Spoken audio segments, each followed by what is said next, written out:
Пекин, подвергающийся критике западных стран из-за концлагерей, расположенных в Восточном Туркестане, и ситуации в Гонконге, заявил, что попытки разделить Китай будут безуспешными.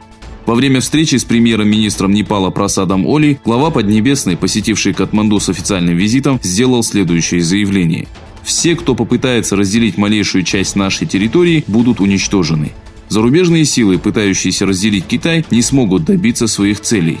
Глава информационного центра Восточного Туркестана Абдуджалил Каракаш прокомментировал ситуацию следующим образом. Как смеет глава Поднебесной и правительство Китая, уничтожившие миллионы уйгуров и захватившие территории Восточного Туркестана и его природные богатства, утверждать, что Восточный Туркестан, Тибет и другие регионы являются территорией Китая? Мы не перестанем бороться до тех пор, пока не вернем свои земли. Пусть Си Цзиньпинь знает, что китайское правление в Восточном Туркестане, Тибете и Гонконге не вечно.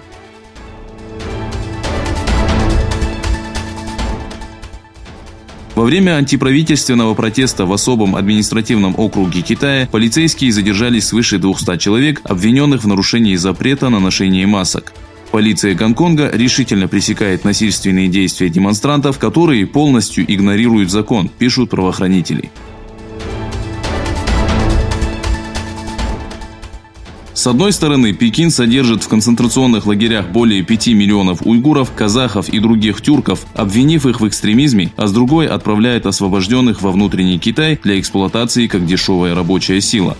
По последним данным, с января по сентябрь из Кашгара, Хатана, Аксу и Артуша под предлогом так называемого трудового трансфера во внутренний Китай было переведено 245 тысяч человек. На прошлой неделе правительство США включило в черный список 8 китайских компаний, замешанных в эксплуатации уйгуров и других тюрков.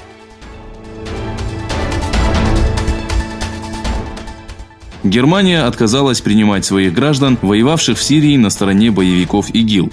О всеобщем приеме не может быть и речи, однако каждый случай должен рассматриваться отдельно, заявил представитель Министерства иностранных дел Германии Стив Альтер. Альтер подчеркнул, что в отношении бывших боевиков, прибывших в Германию, будут приниматься отдельные правила. Оценив операцию «Источник мира», начатую Турцией, генеральный секретарь НАТО Йенс Столтенберг заявил, что действия турецких военных могут привести к росту напряжения в регионе. Столтенберг, посетивший Турцию, провел переговоры с президентом Реджепом Таyyипом Эрдоганом и министром иностранных дел Мевлютом Чавуш-Оглу.